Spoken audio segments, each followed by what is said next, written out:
I'm just a normal person trying to help out my tenant. I own this property. No, you don't. The HOA does. Okay, boom. Don't pay your taxes and find out who owns the property. Welcome to the Troy Kearns podcast. We talk all things real estate, business, and entrepreneurship. Today, I've got a very special guest, someone I've known for 16 years now, my good friend, Crystal Schlanbusch, and my business partner's wife, I guess my business partner by proxy. So Crystal, welcome to the show. Thank you.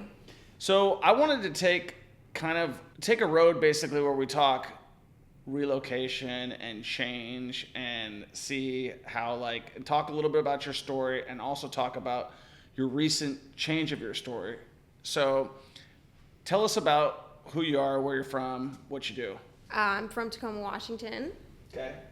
And started out as a massage therapist and got into real estate once I got carpal tunnel from working too hard. Yeah. And the rest is history. So you started working with John, or did you get into business because you saw real estate as an opportunity, or have you always liked real estate? I definitely have always been interested in it, but I would say it's really by default, just because, I would come home in tears every day, just working so hard doing massage. My carpal tunnel got so bad I couldn't grip the steering wheel to drive and pick up the plates to put them in the cabinet. I just couldn't do it. I would come home in tears, and he's like, enough of this, just get your real estate license. Right. And that was incredibly intimidating, being in my early 20s. That's a big deal to sell real estate. Sure. You're handling people's biggest assets. And so it was for sure intimidating, and then even more intimidating to have the man that you love, over your shoulder, do this, don't do this. But it was like a crash course into just going for it, really. But you killed it, right? You went after I just used his model. What was his model? Call. Just stay on the phones. Just when should I be calling? No, it's easier to say when you're not calling. Right. When you're in the bathroom and when you're eating, you're probably not calling. So you guys, this is dating? This is Yeah, this is when we were dating.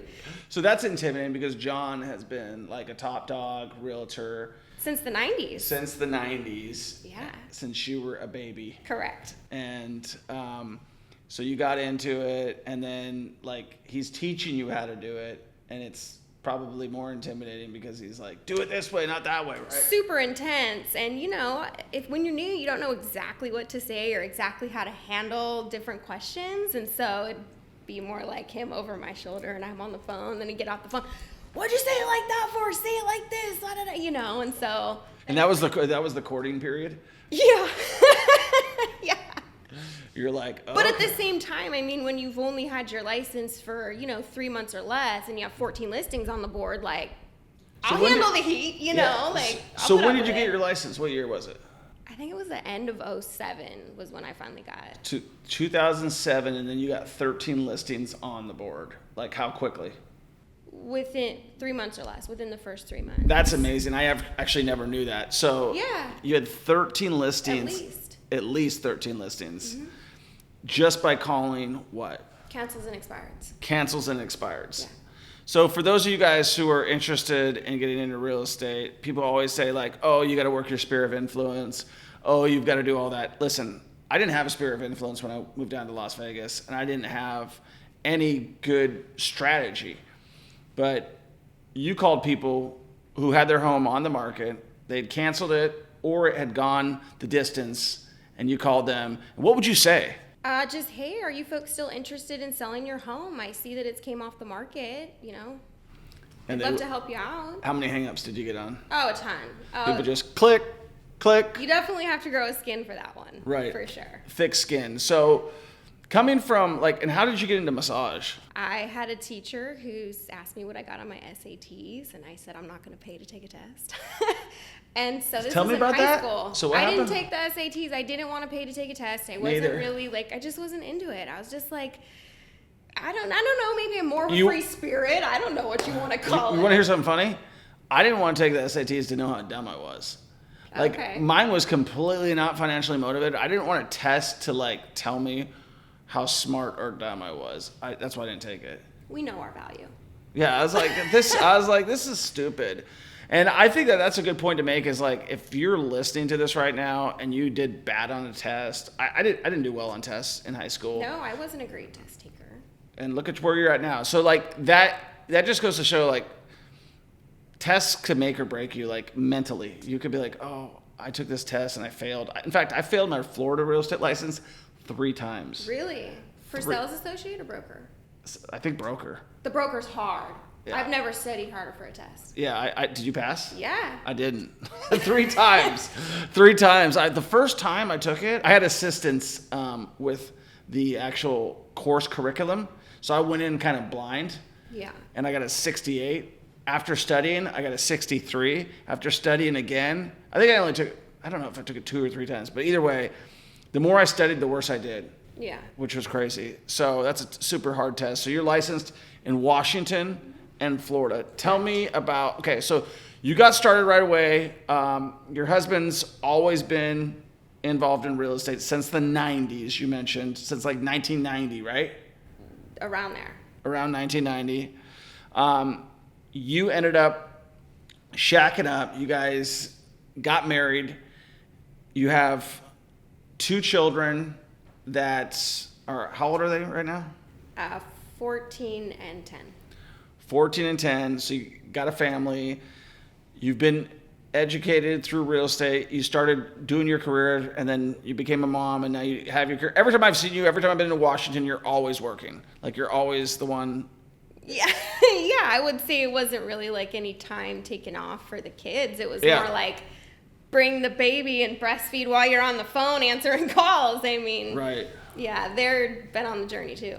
For sure. Yeah, every time I've been around you, like I said, whether you've had help or whether you haven't, you've been in the office kind of getting things going.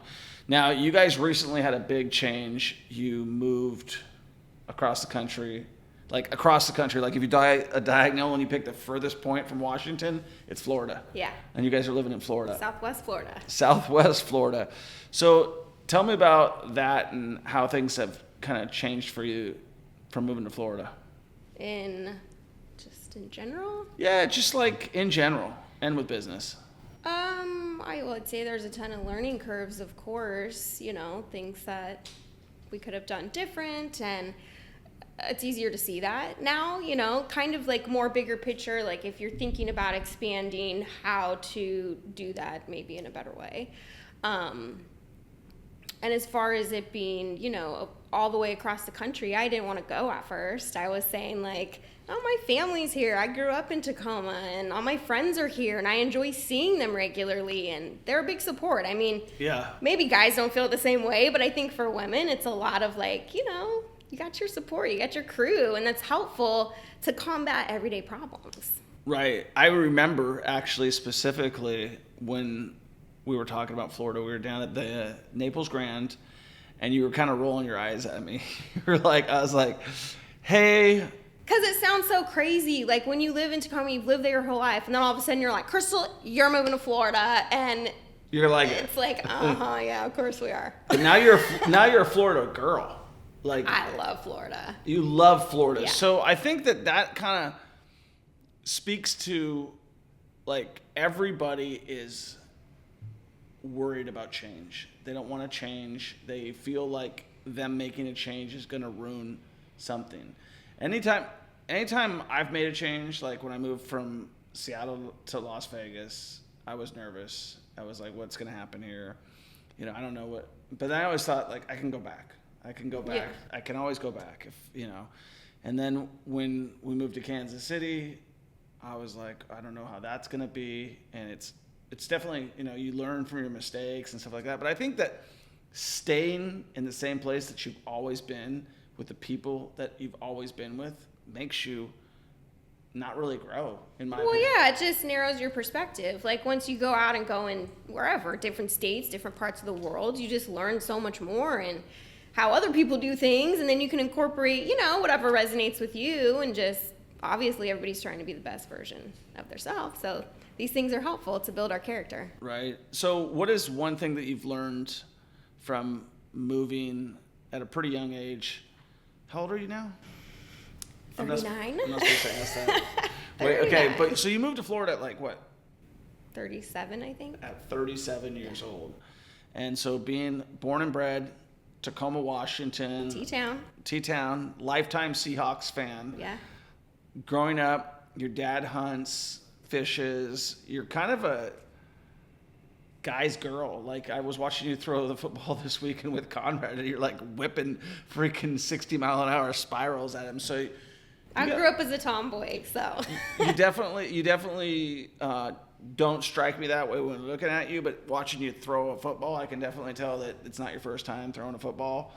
And you played high school sports. I played volleyball in high school and middle school, and softball. I played softball probably the longest. Right. So moving to Florida, has that been a completely different perspective now? Yeah, sunshine every day. Right. That alone is just, I mean, in Tacoma, the second that it starts to get October and it starts to get like gray and rainy, the feeling that you get overall just isn't the best. You're not like exuberant with energy and like, woohoo. Right. But I feel like the sunshine kind of feeds your soul and wakes you up a little bit more. I think they have something in Washington called like seasonal mood disorder. Totally. And it's I didn't realize it was a thing. I didn't. But do you think it is now? Now that I feel the difference in my body, yes. Yeah. Yes. Vitamin D. Yes. Getting out in the sunshine. So you've taken up some pretty big athletics too since you've been to Florida, right? Just a lot of tennis. Let's talk about that. Yeah. So you started playing tennis how long? Because I met you before you even played tennis. Yeah, I only just started when Marcus was real little, so like 8, 9 years maybe. And John's a pretty serious tennis player, would you say? Well, and I got a slow start to it too. I mean, I had just had Marcus, so it was like I remember going for a lesson and he was really little, and John and Violet, who was probably like 3 at the time, Right. had to stay home and watch Marcus when I went for a 1-hour lesson. And I remember just that did not go. It's not easy, I guess, for everybody. And so it kind of was like, okay, I need to really focus on making sure that Right. the kids are straight, and then once they get a little older, then I'll play more tennis. So now you're playing more tennis. Yeah. And is that just because you're in Florida and there's more opportunities to play tennis? I was playing a ton of tennis, in Tacoma even before we left. Okay, so you picked up the bug. Totally, yes. All right. So you picked up the bug with tennis, and John told me a long time ago that you'll never beat him. He told me a long time ago I never beat him. How's that worked out? It hasn't worked out for him.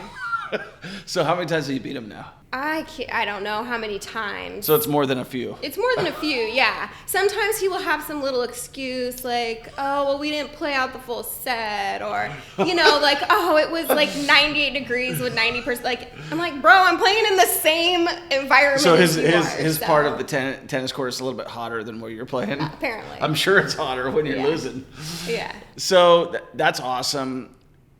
Okay, so you mentioned just a second ago, like, that moving has taught you some perspective shifting in terms of what you would have done differently. What do you think that is? I would just say in regards to maybe the current business and things that we could have structured differently, ways that we could have kept it together a little bit more. Right. So for those who don't know, which is everybody, you still have a business in Tacoma, Washington, Mm-hmm. that your husband built over the last several years to, how many brokers are there? I would say now we're riding around about 50. 50. And what was the peak? Almost 100. Almost 100 brokers. Maybe like 85. 85, Yeah. 100. And brokers are, or agents we'll call them, agents who work under the brokerage, which you're the designated broker, aren't you? Yes. So agents that work under you. That was from your encouragement. That's right. I think it was just that, like, we know for sure that Crystal's not going anywhere. She's going to be with you. So, like, let's get her to be the designated broker because she'll be good at it. You always pass all the tests, apparently. Were you a good test taker in high school? No. I like health classes, I got A's on the test, but everything else kind of challenge. Yeah. I get so nervous. It's so like under the gun. I don't know. I think that everybody feels that way. Like there's no test that you're like, oh, that's easy. Or if you think it's easy, you end up like failing it. All right, so we'll jump on to the next topic. So moving to Florida, having lived in Tacoma your entire life at the age of 37, what do you think has been the biggest lesson or biggest thing that you've learned about moving to a completely new place where you don't know anybody, you don't have any friends, you don't have any family, and you're moving to a brand new place where you don't know anybody? I mean, it's such a like a thing. Like you gotta like find your tribe and seek them out, and then it's like, well, you know, like what kind of vibe are you trying to catch really, and like who are you trying to spend your time with? And I think honestly it wasn't super conscious. It was just like, who will play tennis with me, because I didn't know anybody, you know. Right. And I got hooked up with a tennis club, and the coach there said like, hey, there's all these old ladies that play, but they'd gladly have you. And so that's really how it got started. And then I have so many older friends now. I mean, we're talking in their 80s and 90s, and nice. Yeah. Lots of wisdom in those groups. Totally. Well, and it really helped me, I mean, with tennis and in life too. Like you see the way, and maybe it's just more obvious to me on a tennis court, but you see these ladies who, you know, they got 2 knee braces on, an elbow brace and whatever, and it's like they're putting the ball exactly where they want it. They're don't move maybe that much, but they have the shots where whatever they need to do, they'll pass you, like they'll lob it over your head. They just have all these tricks, but they're like, the way that they are is just so like casual and calm and just like nothing, you know. And for me, being a newer tennis player, I would always get like a little freaked out, you know. And like, oh, I gotta move around, I gotta get over here, and I gotta get over here. And it's like, how is this woman 100 years old and she's beating me, you know? Yeah. And it's just kind of a different way to look at the game. Right. I think that's true a lot of times, is we don't realize, like, it doesn't matter. Like, same thing with golf. You could have somebody who's 90 years old hit the ball, you know, with precision right where he wants it, or you can go up there, muscle it, and hit it out of bounds with precision, like every time. So it just, but when you move and you're forced to meet all these new people and kind of almost reinvent yourself a little bit, right? Like reinvent your friendships, reinvent your kids' friendships. How are the children acclimating? Oh, at first they did not want to move. They were just, we're not doing this. Really fought us the whole way. But then probably after about 6 months, for sure after a year, they were like, we love Florida. Right. They miss their family. I mean, there's no doubt about it. Like, missing the family and friends is a big deal. Even the first, I would say, year and a half, even Violet, my teenager, would cry. You know, I'd be like, what's wrong? Like, because, you know, she's a pretty tough girl. And I'd be like, Violet, what's wrong? And she's like, I just miss, you know, my grandparents so much. And that's sad. Yeah, is that tough to deal with as a mom? Totally. I mean, it breaks my heart because I'm like, I miss them too, you know? Yeah, and that's why I didn't want to move. But at the same time, like, John's theory is like, well, you spend more time with them. Like, if you're spending like 4 days straight with them, is longer than just a few hours here, a few hours there, whatever. Yeah, I think that like absence makes the heart grow fonder, right? Like you're staying with your family, and maybe, like, I know for sure for me, I lived with my mom when I was in college. I lived with her all through my whole life, and then, you know, till I was 28, I didn't spend much time with her when I was older, as an older adult. And then, you know, as we have kids, you go back and you spend more quality time with them versus just showing up and be like, oh, God, I got to deal with my sister. You got you got one sister? That's it. One sister and a mom and a dad. Yep. So your dad was somebody who wasn't really excited for you to go to Florida, right? Not at all. Has he been there? Has he visited? Yeah, he visited one time. What do you think? I think to maintain his, like, you know, kind of gruff exterior, he has to complain a little bit.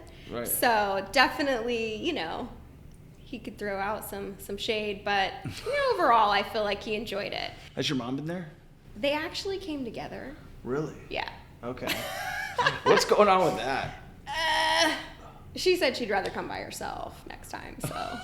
Really? I think he just needs a little hand holding. He's not used to really traveling. He doesn't fly a lot, so he needed like the buddy system. I gotcha. And my mom's really on top of things, so. Yeah. She can Apple handle. doesn't fall far from the tree, right?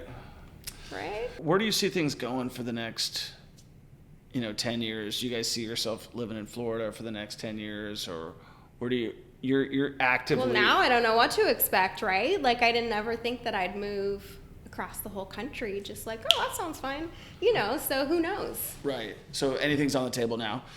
So you're actively working as a Florida broker. You're actively trying to get business. You hit us up the other day. You're like, hey, listen. I'm your girl. If you need anything, I'm your girl. Yeah. Don't call no one else. Right. So for people who are listening right now and they're in Southwest Florida and they want a great agent, somebody that knows, and this is somebody who has worked with us on hundreds of transactions, countless transactions, and is on top of it. Real estate is one of those things where there's so much money to be made, but people don't realize how hard it is to stay on top of people and not become emotional. People become emotional when it comes to selling. Very quickly. Very quickly. Mm-hmm. It's hard not to. Like, it's hard to remove your ego from whatever you're doing a bit, I would say. 100%. Especially agents. I don't know what it is with real estate brokers. They think it's like the movies or something, and they can, run their mouths, and it's like, you just have to take a deep breath. Like, Are they the same way as they are in Florida? They're worse in Florida. Really? Yes. Like how so? Well, I feel like everybody's on vacation in Florida anyway, so you get people, like, who's native there? Very few people, it seems like, from my experience. So you're getting people from all over the country that maybe are there part-time, they get a license, they want to sell it, and so it's like just a bit of a different ball game. And there's different nuances in every state too. Like in Washington, title won't hold your keys. They're like, don't bring us your keys. Like the keys for the property when you go to switch hands. Right. It's the agent's job to give them the keys. In Florida, apparently people drop them off at the title company and the title company hands them over. So it's just, there's different little things like that. You guys use attorneys there too, right? Yes. Was that a big change? I like it. You like it better? I do. Do you feel like the attorney's got your back more? Definitely. Like, versus some neutral escrow company who just wants to collect a bunch of fees. Yeah, they just collect fees. They don't advise. They don't do anything. They just drop the documents and make sure, That's I'm glad we're driving down this rabbit hole right now, because I've always felt that way. Like when you're in the West Coast, you're dealing with an escrow company. Washington, Nevada, California, you're dealing with you can't get an attorney to close your deal. And you're essentially doing the largest transaction of your life, and you're handing it over to First American, Chicago, whoever, one of the large escrow and title companies. They might be smaller ones. Like, who do you guys use in Tacoma? We've used Equity, Fidelity, The Rainier. one that Brandon's associated with? It was Equity for recently. But he's been with Rainier and Fidelity. Yeah, so, it's usually some salesperson, like a guy like Brandon, who comes over and gives you hot dogs and chocolates and everything else, and it's like, I'm the best thing, and that's kind of the deal that you pay for, is the service, right? But really... Because usually your rep wants to keep your business because they make a cut off the deal. So usually the rep, even though, they're like kind of flashy salesperson, that's the person, like, you're going to call your closer, but that's the person that wants to retain your business because they're making a cut off of that. Right. So they usually make the call if something's going wrong. Like, if you can't get anywhere with escrow and title, and you call and go, look, I really need your help on this. Right. They step in. Yeah, so for people who don't know what escrow and title is, what is it? Title is just the title to the property to make sure it's free of any encumbrances or liens or anything adverse. And then escrow is like the money of it. You put your earnest money deposit in escrow. Right. The buyers deposit their money in escrow. Then escrow disperses that to the seller. Right. Upon closing. Did you ever want to invest in real estate? Did you ever want to live the life of your dreams? Did you want financial freedom? Did you want to break the generational curse? Did you want to help your parents out? Did you want to help your mom out? Maybe you work for a job that you don't like. They say there's only one reason to work a job, and that's to learn, right? If you're not learning at your job, you're just going through the motions, right? We have a free Facebook group, the Millionaire Mentorship Facebook group for real estate investing. Make sure you join. The link is in the description. If you want to schedule a free call with me and my team and you actually want to start, I would suggest you do so. We have helped hundreds of people change their lives, and all they had to do was get started. They booked a call with me and my team, and they got the ball rolling. And I'm so confident that if you don't get your first or next investment property within the first 90 days, you don't pay, and I'll give you $1,000 cash. That's how confident I am. Obviously, you got to take action. You can't just do nothing and expect that to happen, but that's life. Life's all about taking action. Make sure you give this podcast a 5-star review, share it with a friend, and take action. So we were just talking about title and escrow, and so I think it's important to kind of really bring that home is that you're literally doing the largest transaction that you've ever had, and you have a sales rep that's probably giving the realtors candy and chocolate and dropping off stuff and wine and all this. I've been around, okay? Seen this stuff happen. And this is honestly one of the biggest money grabs. When you go and sell your property, you have to pay it. The insurance companies lobby the state to have these escrow companies set their fees, make them whatever they are. They say, well, they're state regulated. We can't change them, right? How many times you heard that when you try to negotiate with your title and escrow company? And you just mentioned that you like working with attorneys better because you feel like you're more represented. And I feel the exact same way. I feel like it's worth it. Like maybe you're paying a little bit more, but guess what? You have legal representation. You have someone to review your documents. Let's say you buy in a homeowners association and you're like, hey, I want to have a pit bull and a chicken, Yeah. and the attorney's going to be like, yeah, per section, you aren't going to have that, Right. Just simple things like that. Like, do you want to read through a stack of papers this big and understand everything and what that, the lawful implications are? No. Absolutely. So there's professionals for that. Yeah, and they're not, and then that's the thing is, with escrow and title, you don't get that. No. You get, did you read the forms? Did you read yeah, because we're not here to advise you anything. We're just here to make sure things balance and make sure that the title that we're going to make money selling you the insurance policy for is insurable for us. We don't care if it's insurable for you because we're going to make exclusions if we're not going to insure it, and we're not going to tell you about them. We're just going to put them on a list. So there's really, if I'm going to pick attorney closing or escrow closing, I'm going attorney all the way because 100% I feel the exact same way. And a lot of times with attorneys, they look at selling you the entitled policy as actually a pain in the butt. They're like, that's not really what I do, but you can buy it and you find out how cheap it is. It's like $200, $300, $400. That was another thing, the different nuances state to state was that they ask the seller, a buyer or buyer's agent can be like, hey, seller, can you provide me with your last elevation, sir? Can you provide me with your last title insurance? People don't do that in Washington in my experience. It's just everything's fresh and everything's new.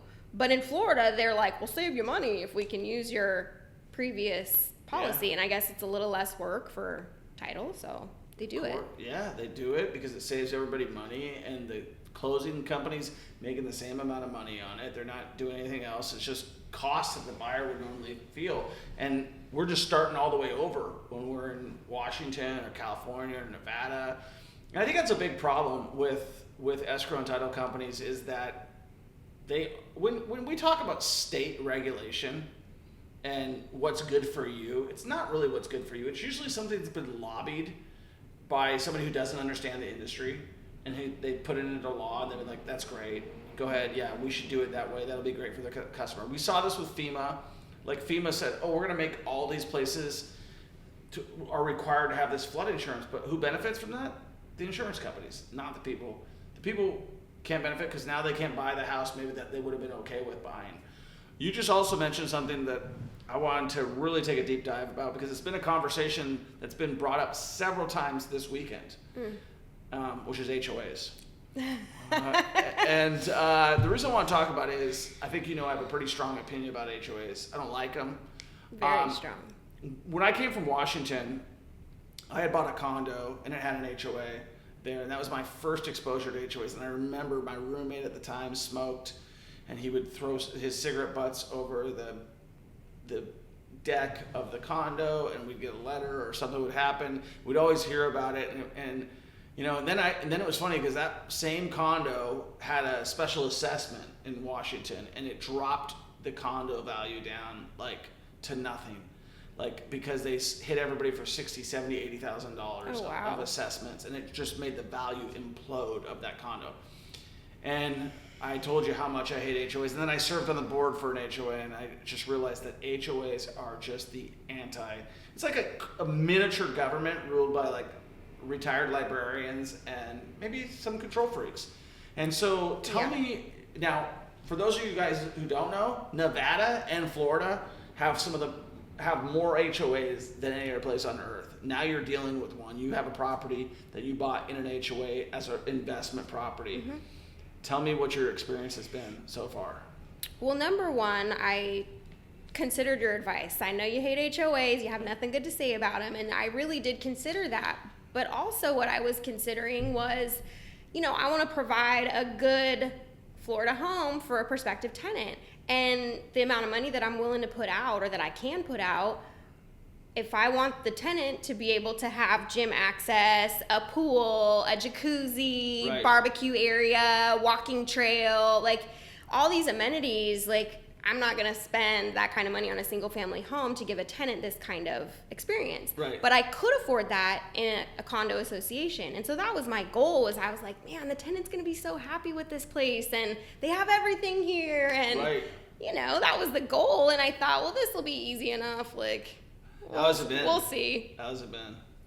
I would say it has not been too difficult. It's just another added layer of regulation that it's like sometimes these things will even make no sense. Like, right. Like what makes no sense that you've had to deal with? Approved tenant, approved in the community. They're supposed to take 20 days. So we wrote the lease date for around 20 days, and then all of a sudden, miraculously, they came back, within 5 or 7 days and gave us an approval. But my lease is only starts on a certain day that allows for more time for approval. So it's like, hey, the tenant's approved, some normal thinking is like, well, let's get you in there, like, right, these guys are ready to move. You're approved with the community, let's go. Yeah. And then, if you want tenants to move in early per the HOA, then you're going to have to run it through the board again and have that approved, the new date, which to me... You already approved it once. Do you want another approval on top of your approval? Like an approval for a move-in date change. So it's things that seem very, very, they're the dumbest little details. Right. And in the big scheme of things, this is an approved tenant. They're ready to move in. They've already paid all the money. Like, we're good to go. And I'm comfortable as the owner of the unit with them moving in. Obviously, the homeowners association approved them as tenants, so right, they're okay with it. Right. But you want to mess with me on a date? Right. On a couple of days and act like it's a big deal? Right. And then also how they talk to you. Like, they talk to you like they're, like, bossy, Totally. And it's just kind of like, I'm just a normal person. I'm just a normal person trying to help out my tenant. I own this property. No, you don't. The HOA does. Okay, boom.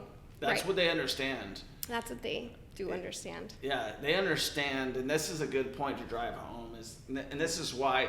So when you go and you look at properties and you're like, okay, who owns this property? Well, first of all, you don't own this property no matter where you're at, okay? Don't pay your taxes and find out who owns the property. The government owns your property. You have the rights to your property as long as you pay your taxes. Now, you want to add a layer on that. You have what is called a deed restriction, right? So deed restriction runs with the property. Well, the ultimate deed restriction is an HOA. And that is built in, says, okay, not only do we have this deed restriction, but we have this deed restriction with this whole book of rules, like this big encyclopedia book of rules. Yeah. Written by a bunch of lawyers who are never going to live there. Who never have lived there. Who got paid to make up a bunch of rules. And then they give these soup Nazis this rule book to enforce. Nobody reads that, by the way. Like, when we're talking about boards, I've served on several of them. Not one of them reads that rule book. What they do is they rely on the management company who hasn't read the rule book to give them advice on how to enforce those rules. Mm-hmm. And so, if you're thinking about living in an HOA, think very hard, because it's. Well, I'd say also, like, if you're looking for income properties, obviously you're gonna have a way easier time not dealing with the added layer of the homeowners association. I mean, then you get into like the gated community. Like, I can't get a gate code for my new tenants. You've already approved them. You know, just that whole added layer of inconvenience that it adds to the deal. Right. And then your tenants over here thinking like, well, what's wrong with this person trying to rent me this unit? Like, you know, there's all these things, like little hoops that I have to jump through. Yeah, they cool off. They're like, oh, now I don't want the property anymore. This is like a real pain in the ass that I'm going to have to deal with now. Yeah, so I would, you know, moving forward, I think that definitely it affords you as the owner and then the tenant just a little bit more freedom. To be fair to some HOAs, there's some HOAs that are pretty easy to deal with, and there's some HOAs that are not. Generally, the ones that are condos have lots of rules. Mm-hmm. And let's talk about where this all came from. This all comes from liability. So when a builder builds a property, now these days, rather than taking the responsibility, because back when builders used to build, there was no HOAs, but to pass on that management responsibility to somebody else, they put in an HOA involved. Mm-hmm. It's a homeowners association. They say, well, it's to preserve the community. We don't want to have a purple house in there. Do you? And I think... this one went as crazy as to just write in recently, cream or white colored shades only that you can hang in your house. Yeah. That's a bit of an overreach. Yeah. Listen, I've been involved in HOAs for a long time, and nothing. In fact, the funniest thing that ever happened to me, and these people deserve it more than anybody. Okay, let me just tell you that. So one of the first properties I bought was 9039 Alex Creek Avenue in Las Vegas, Nevada, as an investment property. It had an HOA. I didn't know anything about HOAs really at that point in time. I bought the property in 2005 as a piece of dirt, okay?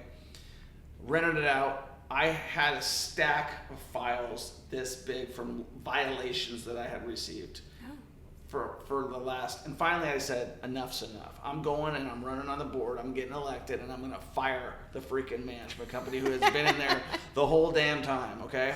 And so I did, and I wrote a letter to everybody in the community, and I won, and I got elected, and I fired the HOA management company. And I found out that they had actually been stealing money from all of the communities that they dealt with.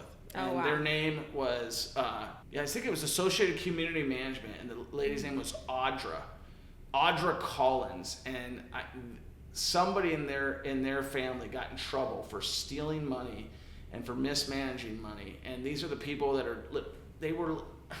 I literally, the way I got elected is I copied the guy's tweets. There was total nepotism going on because the mother owned the company, the daughter ran the company, and the husband of the daughter enforced all the violations, and I believe they got paid some way on that. And he was like, literally, I wrote 1,500 violations today on his Twitter. So I put all that stuff into my letter as I wrote it out to everybody, like, this is who we got. And my single goal to get them elected is to get fire them. And I will do that, and I did that. But I mean, there's some nasty people that run HOAs and some nasty actors that are involved in that. They realize how much power it gives them. And it's just a bad way to do business. So now you're living in Florida. You got tons of HOAs. You're a broker there. How do you like navigate that situation without giving your personal feelings about HOAs now, like if somebody buying or selling a property? Well, like you said, there are some good points to the homeowners associations. Like, it prevents your neighbors from making their front yard like a junkyard, right? Or having broke down cars and boats and whatever, broken trampoline out there for years and years, garbage. It helps, right? And having a nice community, having it gated sometimes, that's very important to people. So I can see the positives of the homeowners association. It's just, how do you know what you're going to get, like, once you get in there? Right. Who's going to change the rules? Who's in charge of it? And who's really in charge? And what kind of a person are they? Like, are they a really nice, caring person? Or are they like, having some stick and a broom and they're like, oh, you guys are going to do what I say? Yeah. I think it usually is the latter. I think it just usually is. That's who it attracts. And there's a lot of bad actors in that situation. I think most people just want to live in their house. And their one concern is that they don't have the person who has the pile of crap house right next door to them. Right. Or they're not painting their house hot orange or whatever. I mean, who cares? Yeah. I think I'd rather have the hot orange house versus the HOA to be, I think deal with? Yeah, for sure. At least everybody will know where you live, right next door to the hot orange one. Yeah, like, I'm in the one that you can't get in because there's like really silly rules like everywhere, and like you gotta punch a code, and I gotta get you approval so you can come into my neighborhood, or take a left at the hot orange house, and that's mine. Yeah. So, with real estate and your career and the changes recently, like you said, you don't know what's happening next in terms of like what the future holds, but I do know that you're actively growing your real estate business, and you've recently gotten into the social media space, right? At your encouragement. Well, I think it's like, listen, I didn't want to get into it, so. It's just funny that I've been encouraging, my JSR team for years that this is what we need to do. And, it's a lot different when you try to get on yourself. Like, how many videos have I tried to record and I'm like, delete. Oh, that looks terrible. Oh, I sound ridiculous. What am I even talking about? Really? Yes. That's the ones you post. See, that's the thing about me is I just didn't care. Like, I'm like, I sound ridiculous. Throw it up there. I think people are a little bit more forgiving about guys. I don't know why. Like, you look fine. Like, you look great. You know what I mean? Like, girls, I feel like it's like, your makeup's messed up. Yeah. Or, your shirt's stupid. That's the stuff that goes viral. You're not looking at the camera. Or, like, if you got a booger hanging out, that's the stuff that's going to go viral. Like, big old. But is that what you want to be known for? I mean. Okay, Kim K. Like, whatever it takes. Listen, yeah, her first video definitely went viral, and it was, her and Ray J, and so, yeah, I mean, usually the stuff that you don't think is, the stuff that you put all this thought and emphasis into, it's not going to go viral, but the stuff that you like. So I guess the one where you told me where you're like, hey, I'm surprised I don't have very many female students, like, that really fired me up. Yeah. It totally did. And I felt like I maybe only recorded that, call me crazy, but I may have done it like 15 times. That's it? But that's not a lot, And so I did, like, because I was like, this is really serious. Like, I really want people to know, like, right. Women can be investors. Like, what are you right. ladies thinking? Right. Get into real estate. Yeah. And that one took off, right? Which I was like, I don't even know who's watching this stuff. Like, I have no clue. It got over like 2,700 hits or something. Who's watching it? I don't have 2,700 followers. Yeah. So where are you at? Well, speaking of that, if you guys want to follow Crystal's journey, how do they follow you? At your Florida broker. Not your Washington broker? Florida broker. Florida broker. Yeah. That's awesome. Yeah, so on Instagram, your Florida broker. Are you doing any of the other socials? No, not yet? Okay, not yet. There not we go. Yet. All right. Yeah, it is super hard to grow on social media. It's just intimidating. It's very intimidating, and I just worry about all the negative things that people could say. And they will. Oh, they will say them. If the one insecurity that you have, yeah, or the other, whatever you have that's an insecurity, they will find it, they will zero in on it, and they will push that button as many times. The best advice I can have is if you're getting into social media, don't read any of the comments. Just don't. Like, there's so many people that will say so many things that are hurtful, that are nasty. Just don't read the comments is the best thing I can say. Because you'll be going down and you'll be like, oh, great video, Crystal. And then the next one's like something completely nasty. And you're like, what? Why? You're like, what did I do to this person? Right. And people are just out there trolling, trying to, Well, I think it just goes back to how John taught me about calling it, sellers and calling clients. And it's like, are you going to let the guy who's like smoking a cig, drinking a grape Fanta on the couch at 11:30 in the afternoon on a Tuesday ruin your day? Yeah. Like, you're out there getting after it. You're making calls. Who cares what this person thinks? Right. And so kind of the same mentality I could take. Who cares what any of these people say? But it's hard to hear negative stuff about yourself. It's not easy. No. It's not easy for anybody. Everybody, can go out there and But I think the biggest reason is you have to say, is the juice worth the squeeze, right? And if you get on there and you're like, I just want to like do social media because I like it, whatever. But if you're sitting there going, I want to build my personal brand. I want to be the person that when you come to Florida, you come to Southwest Florida, you say, you're a Florida broker, boom, that's who I want to work with. And we talked about some tips, like some things that could work. And a lot of times it's so simple that we overthink things, yes. right? Like you overthink like, oh, I need to do this like awesome video where I'm snapping and all of a sudden this house is appearing in front of me. Like Eden's always coming up with the ideas that are like super complicated. I'm like, I just want to shoot something right now. Like, I don't want to have the one that has all of this thought process into it. Right now, like, that's kind of my realm of knowledge at this point. So you're not getting any more than I know how to do. And I do not know how to work the system that well. Yeah. Well, I think the biggest thing, especially for anybody who's listening and for you, is just like, you have such a massive amount of knowledge. And if you have to decide, like, who do I want to follow me? If I want people who are going to be like brokers or potentially customers, then I need to give advice to them. Like, here's what you should do before you buy a house in Florida. Most houses in Florida are going to have the HOA or this or that, the other thing, however that works. It's the same thing like for us with education. I knew that I wanted to attract blue collar type of people. I knew that I wanted that type of, I knew that I wouldn't resonate just because of the way I speak and stuff. I knew I wouldn't resonate with like the prissy white collar people. And so I think knowing your audience is the best way to start. Mm-hmm. So do you know who you're trying to attract? Well, at this point, I would say I just kind of casually went into it, you know, as far as the Florida market. And really, it's just been helping friends that I've made, you know, with their real estate, helping a few people from out of state who wanted to make the move. And that's been great. And as far as where it goes, I've already had somebody come to me and ask me, like, hey, you know how to do real estate. Can you teach me?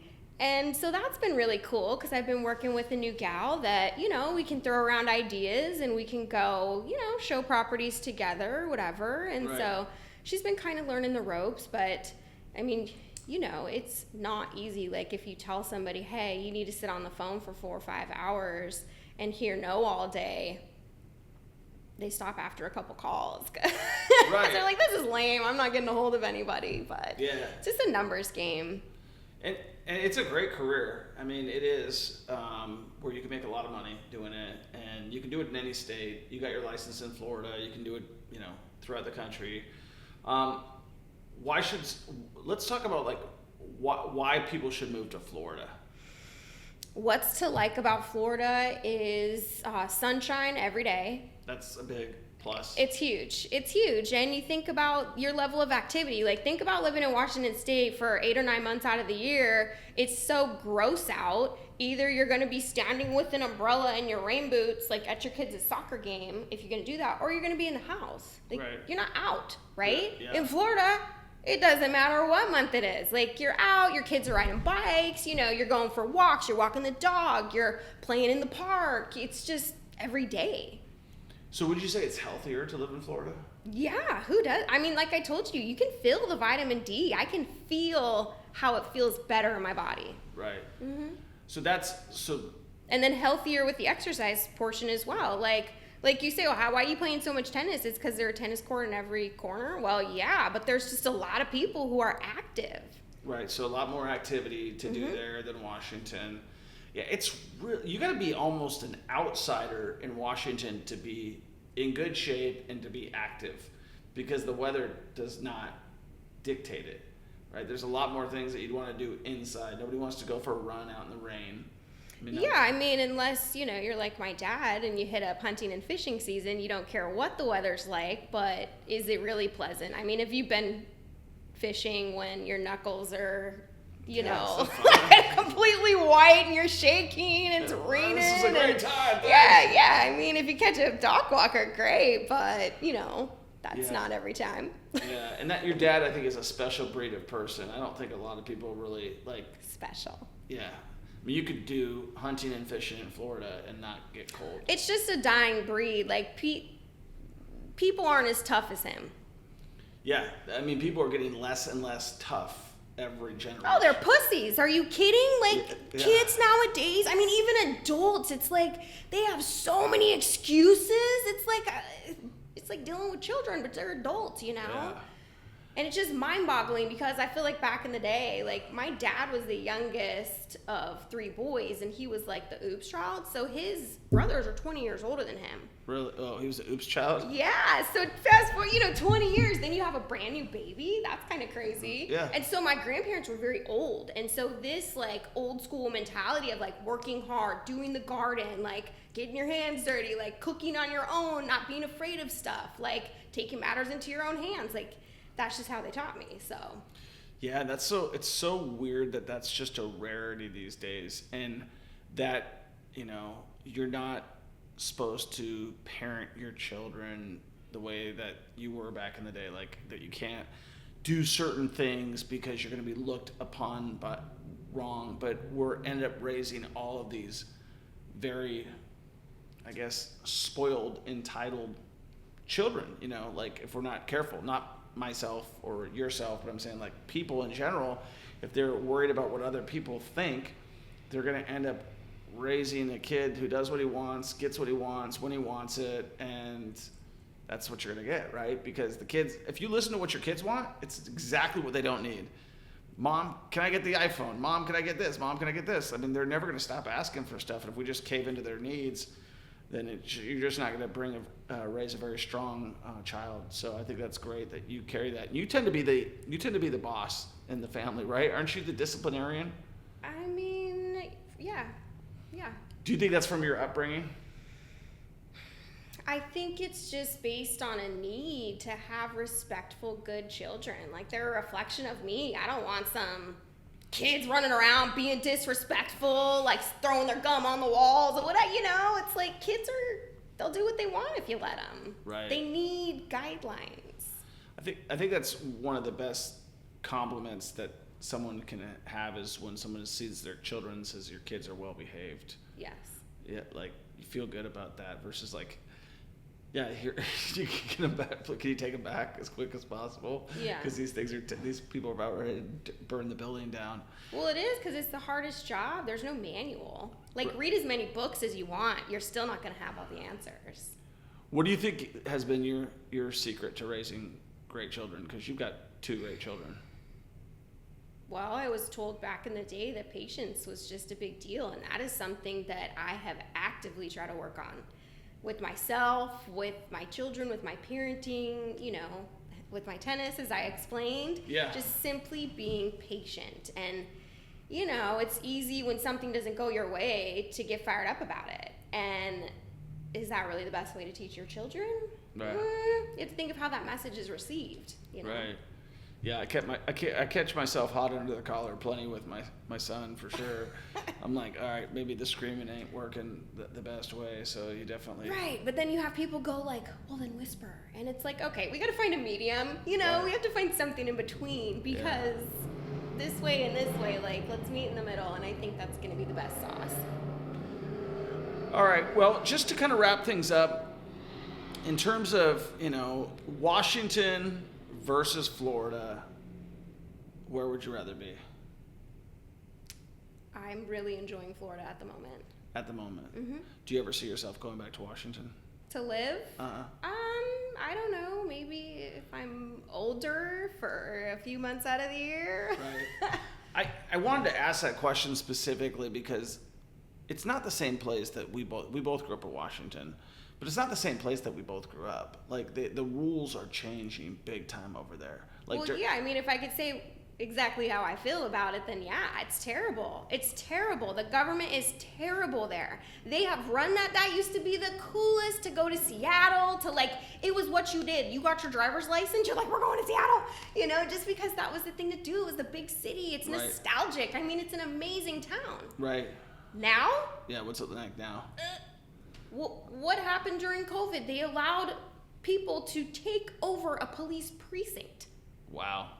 That's not okay. Yeah. It's just like lawlessness. Like, you could do drugs, you could have a tank, you could like steal stuff, you could beat people up. Like, nobody gets in trouble for anything there. active drug users on the streets. Unless you're not pulling a permit on a building. Then we're going to have some problems. But if the people are burning your house down, it's fine. It's fine. Totally fine. And that's where it's like, it's so like, it just makes no sense at all. Like the people who are tax-paying citizens, who are good people, contributing to society, owning businesses, doing all this good stuff in the community, they're the ones who don't have a voice. Right. You don't know how many times we have called and emailed and worked with other people to say, hey, like, this is not okay. Right. You know, I read some statistic that since 2019, crime is up 300%. Yeah. It's ridiculous. Yeah. It's no longer safe. Like, my mother-in-law doesn't go to the store by herself anymore. The Right. grocery store. Right. It's ridiculous. Yeah. Well, we talk about, like, you know, we just talked about parenting, and then we're talking about, like, it's the same type of thing. Like, if you let your citizens go crazy and do drugs, and like they don't even prosecute certain crimes in Washington anymore. They let them out. I've never understood this whole like who thinks that, like, there can't be that many people that think that that's a good idea. So yeah, I think like obviously the low level crimes, like, you know, you're caught with a little bit of weed, whatever. Like, you're not being some malicious person in society, right? Yeah. But these people who are openly using drugs, do you think it's cool to drive down the street with my kids and be like, that guy has a needle in his arm? Like, it's terrible. Go wave at him. You know, I'm be like, nice. yeah, Be neighborly. This is terrible. Like, I don't want my kids thinking like, wow. Yeah, and that's an option for some people. Yeah, for those of you who don't know and who are listening right now, it's like Washington has completely changed, completely shifted. Not just from like a growth standpoint in terms of bringing a bunch of new jobs to the community, like there's Microsoft and then all the offshoots of Microsoft, Costco, Amazon, Costco, Boeing, all of the, you know, Costco came there like when I was working at Red Robin. And then, you know, Microsoft had been there prior to me, you know, as in the 80s, you know, it was founded there. And then Boeing's been there my entire life. But then all these offshoots like Expedia, Zillow, you know, there's a million .com Fortune 500 companies that are there. Mm-hmm. Yeah, but the laws, it is the most socialistic society on earth right now. Like I've taught my mentor who taught me a lot about real estate. He can't collect rent on his properties right now because you cannot evict people in Washington State. Do you know anything about that? I have, yeah, stories about that. Yeah. People buying properties and, you know, then the COVID hits and then the television or the governor, whoever it was, told them, well, you don't have to pay rent anymore. Well, what happens to the landlord that actually just spent all the money to buy the property so they could rent it? You're bad. You shouldn't be getting rent. Let the people who were affected by this, like, you know, it's ridiculous.